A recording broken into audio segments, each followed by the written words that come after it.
आपण पाहत आहात नाशिक खबर न्यूज, जनतेचे हक्काचे व्यासपीठ।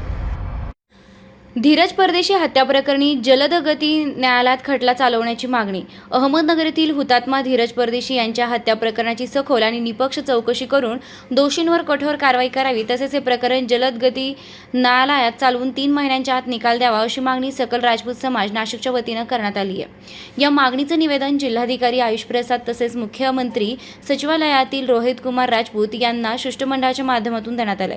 निवेदनानुसार मागील आठवड्यात शुक्रवारी अहमदनगर येथे धीरज परदेशी यांनी कपाळावर भगवा टिळा धारण केला होता।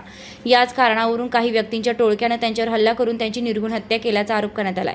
या घटनेमुळे समाजामध्ये तीव्र संताप आणि असुरक्षिततेची भावना निर्माण झाली असून धार्मिक चिन्ह धारण केल्यामुळे हत्या होणं ही अत्यंत गंभीर बाब असल्याचं निवेदनात म्हटलंय।